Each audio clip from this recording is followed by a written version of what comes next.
Soy conocido como Titín, Titingo. Tatingo es el original. Tatingo es el original. Sí, es una historia. Mi padre cuenta la historia de que mi padre tenía una perra que se llamaba Tatinga. Ah, ya. Y salían a cazar. Anteriormente se permitía aquello, hacía la mala en realidad. Se permitía cazar, salía a cazar hacia el cerro con su perra. Y se perdían durante todo el día. Los vecinos molestaban a mi padre. Decían que salía a casarse con la perra más que a cazar. Ya. Y yo, como me llamo, al igual que mi padre, Jorge Agustín, heredé el sobrenombre. Pero para no crear ambigüedades, lo masculinizaron. La perra se llamaba Tatinga y a mí me pusieron Tatingo. Claro. Claro que se equivocaron finalmente, igual resulté medio ambiguo. Pero ahora para los vecinos es Titingo. Titingo también, yo acepto cualquier nombre en realidad. Ya. Siempre que sea con cariño, Claro. no hay ningún problema. ¿Usted es nacido, criado acá en Agüita La Perdiz, verdad? Sí. Yo nací en 1966, Ya. el 6 del 6 del 66. Wow. Aunque no lo creamos, es mentira. Fue en 1966, el 8 de diciembre. Ah, el 8 de diciembre. Ya. Me hubiera gustado nacer el 6 del 6 del 66. Sí, pues, nacido y criado aquí en La Agüita.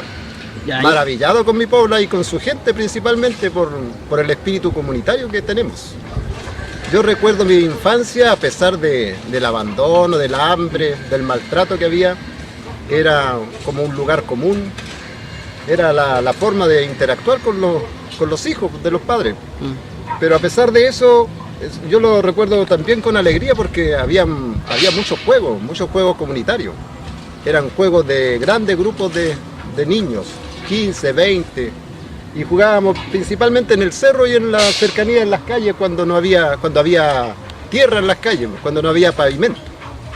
Por eso yo he dicho en otro lugar que el pavimento mató mi infancia. Debajo del pavimento está la infancia de muchos jóvenes que hoy en día tienen mi edad más o menos. A mí no me maravilla la llegada de la modernidad, más bien le tengo cierto temor o repudio, porque me gusta más pisar la tierra aquí donde estamos. Justamente este es un espacio que yo valoro muchísimo porque cuando era más joven venía a leer acá y me encantaba observar toda mi población. Y me sentía también con el ánimo de volar, porque me maravillaba la altura, me imaginaba con alas delta revisando todos los lugares de mi agüita. Sí, sin duda soy un maravillado de mi pueblo. Y cuando usted era pequeño, ¿cómo recuerda Agüita La Perdiz? ¿La misma cantidad de casas? ¿Menos casas, más mucho casas? Mucho más casas. ¿Mucho más casas? Sí. Recuerdo que no había mucho espacio para la vegetación. Estaba lleno de casas, en realidad había un hacinamiento enorme. Pero también había espacio para buscarlo, acudiendo al cerro, a la Universidad de Concepción. Nosotros aprovechábamos principalmente el goce con la naturaleza, los juegos propios del cerro. Jugábamos a los pistoleros, a los bandidos y nos perdíamos en la tarde. Tenemos muchas aventuras en contacto con la naturaleza. Claro, y eso que me comenta igual lo fue recuperando luego con las generaciones futuras que vinieron a continuación. Porque claro, yo recuerdo como niño de Agüita La Perdiz que usted salía con los jóvenes acá y tenía actividades también en el cerro. Sí, en realidad yo creo que recuperé mi infancia en contacto con los niños de La Agüita, porque cuando nacieron mis hijos, yo en realidad presté mucha más atención a los niños y empecé a maravillarme con el trato con ellos. Y creo que ellos también percibieron que había un sano espíritu en mi parte de comunicarme con ellos, y me fueron abriendo sus corazones como para entrar en amistad. Y participé, como les contaba adelante, más que nada con el afán de acompañar a mi hijo cuando entró al jardín. Como este muchacho no se adaptó fácilmente al trato con otros niños, se ponía a llorar demasiado, yo lo acompañé durante una de las mañanas. Y las tías vieron que al parecer yo tenía una facilidad de contacto con los niños y me ofrecieron la posibilidad de acompañar a mi hijo cada vez que yo quisiera. Y así lo hice, y terminé quedándome como 2 años o más. Y ellos también, con ellos hicimos actividades con los niños de La Agüita entre los 6 y los 14 años. Hacíamos talleres de medio ambiente, talleres de reforzamiento escolar, talleres de arte y otros. Y por lo visto los niños y las niñas de la Agüita me recuerdan con cariño, todavía me siguen llamando el tío Tatingo, o el tío Titingo. Claro. Y recuerdan, al parecer, con mucho afecto todas las actividades que nosotros hicimos. Claro. En contacto con la naturaleza, saliendo a otros lugares, saliendo a los ríos, haciendo también talleres con ellos, talleres de diferentes índoles. Claro. Considerando que las generaciones, con toda esta llegada de la modernidad que usted también menciona, se han ido quedando un poco en la casa porque están las comodidades de la tablet, del computador, del teléfono, y se está perdiendo un poco el contacto con la naturaleza. Sí, Por tanto, ¿cuál sería usted, de parte suya, el mensaje hacia los jóvenes, sobre todo a los pobladores de Agüita la Perdiz, que son más jóvenes, que no se atreven a salir quizás a jugar con el cerro, a tocar la tierra, esas cosas? Eso a mí verdaderamente me preocupa porque creo que sí, hay una de las grandes fortalezas de la Agüita el contacto con los otros, o sea, el formar comunidad. Si nosotros hemos logrado mantenernos acá, a pesar de que muchos de Conce, muchos de los barrios altos han querido sacar a la gente de la Agüita, si no hubiésemos tenido ese contacto comunitario, se habría perdido. Y creo que con las nuevas tecnologías se está incentivando más la pelea individual, se está concentrando gran parte de la atención dentro del hogar y hay muy poco contacto con los otros. Y eso puede ser peligroso, muy peligroso cuando se trata de emprender una lucha común, cuando se trata de defender tu barrio, cuando se trata de defender el planeta. Todos van a estar más que nada encerrados en su propio hogar. Si hoy en día los hogares pasan a ser cárceles, como vemos en el entorno de la población, porque en la Agüita no se ve mucho, pero se ven las casas enrejadas. La gente pone rejas en las puertas, en las ventanas, por todos lados. Claro. En caso de una emergencia, esa persona no encuentra las llaves para salir y se muere carbonizada en caso de incendio, por ejemplo. Creo que en ese sentido las tecnologías van a aportarnos, van a hacernos un muy flaco favor en el sentido de que nos van a cortar las relaciones con los otros. Y esa es nuestra fortaleza. La fortaleza de la Agüita se debe a que los vecinos son unidos. Cuando hay alguna problemática de tipo social, la enfrentamos unidos y solo así logramos vencer. Cuando hay una catástrofe, por ejemplo en el caso de los aluviones que hubieron en el 2005, gracias al apoyo de los jóvenes, de los adultos, hacíamos brigadas de emergencia y lográbamos ir en ayuda de nuestros propios vecinos. Yo recuerdo con mucho agrado y ahora le mando un saludo a los jóvenes con los que conformamos la famosa brigada de los Master Boys. Esa brigada se recuerda con mucho cariño porque además de lo humorístico que tiene el nombre, también eran jóvenes que estaban dispuestos a trabajar todo el día cooperando a los vecinos. Yo creo que eso hoy en día se daría con mucha dificultad porque gran parte de los avances tecnológicos están concentrados en que nuestro disfrute sea dentro del hogar y no en el contacto con los otros. En ese sentido lo veo como negativo. Yo trato también de mantenerme al margen de esas nuevas tecnologías. No me gusta porque me parecen invasivas, Claro. como que me restan libertades.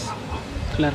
Yo veía esas películas de cine estadounidense cuando el detective estaba en pleno contacto amoroso con la jovencita y le sonaba el beeper y tenía que dejar eso a medio hacer y retirarse. Y yo ahí me di cuenta que realmente era tremendamente invasiva la tecnología y termina restándonos espacio de contacto con los otros. Y eso puede ser negativo para todo lo que queramos hacer. Claro. Claro, porque Agüita la Perdiz incluso siempre con el vecino que uno converse siempre va a rescatar eso que está en el ADN del tema de lo comunitario, del brindarse ayuda en los momentos de catástrofe, ya sea incendios y todas esas problemáticas. Para usted, ¿qué nos diferencia hoy en día a pesar de toda esta modernidad que va quizás quitando un poco de esa historia? Pero ¿qué nos sigue diferenciando a nosotros, Agüita la Perdiz, de las otras poblaciones de la región del Biobío o a nivel nacional incluso?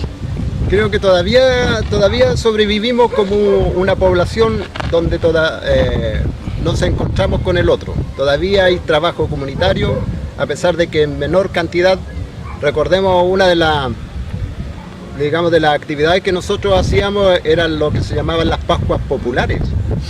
Por años, por más de, no sé si de 15 o 20 años, se trabajó aquello y se trabajaba durante casi todo el año, con el afán de reunir fondos para entregarle un día de esparcimiento, de alegría a los niños y a las niñas de la Agüita. Eso se dejó de hacer. Anteriormente esas actividades se comenzaban, por ejemplo, se aprovechaban las fiestas patrias para reunir fondos, y llegada la Pascua o la Navidad, nosotros con todos los vecinos de la Agüita, con las organizaciones sociales vivas de aquel entonces, hacíamos esas actividades y era un día recreativo para los niños. Esa actividad creo que nos hacía muy reconocido a nivel regional por lo menos. Otra de las características de nuestra población, que creo que también le da su fisonomía, digamos, a la pobla, es que tiene una calle principal, que es la calle Michimalongo. Entonces todos los pasajes se enfrentan a la calle, llegan a la calle Michimalongo y hace que los vecinos se vean, que se encuentren, que se miren las caras y se saluden. En otras poblaciones esos encuentros no se dan. En los barrios que se están gestando hoy en día es difícil que los vecinos se encuentren porque tienen muchas alternativas. Si un vecino no quiere encontrarse con otro, tiene alternativas. Sin embargo, aquí todos los pasajes confluyen a la calle Michimalongo y tenemos que vernos. Y esa en alguna medida obligación de vernos hace que también nos reencontremos y podamos limar algunas asperezas que tenemos. Y para eso están también las actividades que se hacen o que todavía se siguen haciendo, a pesar de que en menor cantidad, las peñas, los beneficios que se hacen, por ejemplo las ventas de completo a beneficio, o las actividades que se hacen para cooperar con los vecinos que están sufriendo alguna desgracia de salud, alguna desgracia ya sea económica o social. Todavía se siguen haciendo actividades en ese sentido de cooperación. Yo creo que esa es la característica fundamental de la Agüita, claro, que todavía se mantiene a pesar de que ha disminuido ese espíritu. Claro. Y usted en lo personal, como poblador de la Agüita La Perdiz, pero en lo más íntimo, ¿cómo ha influido Agüita La Perdiz en su rol o en sus características como poeta, que bien nos comentaba? ¿Cómo influye el espacio agüiteño en lo que es esta vida más artística? Yo he querido que influya mucho más, pero también debo reconocerlo que me descubrí poeta, no fue tanto un impulso personal. Cuando escribo siento que estoy en trance, como que algo se apodera de mí y pierdo el control de lo que hago.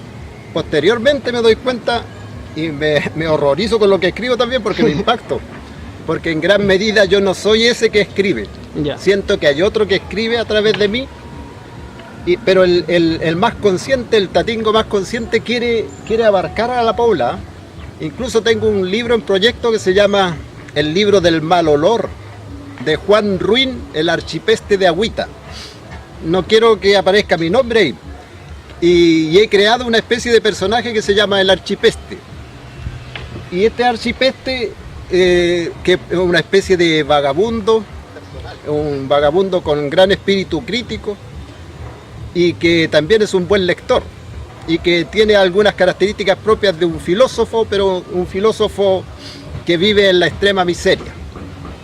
He querido que este personaje se comunique más con la Agüita, pero no lo he logrado. No sé si ese libro alguna vez llegue a ser publicado. Hay algunos tanteos, pero todavía me siento insatisfecho. He querido que en mi trabajo literario aparezca mucho más la Agüita, pero es muy poco lo que aparece. Como no tengo el control de esta habilidad para escribir, porque siento que algo se apodera de mí y no lo controlo. A pesar de eso, hay algunos visos de la Agüita que me llenan de orgullo, porque yo he querido que aparezca mi pobla, porque para mí es fundamental. Es fundamental el contacto con mi población y con su entorno, con el Cerro Caracol, con la universidad, con el parque. Son recorridos que nosotros hacemos regularmente.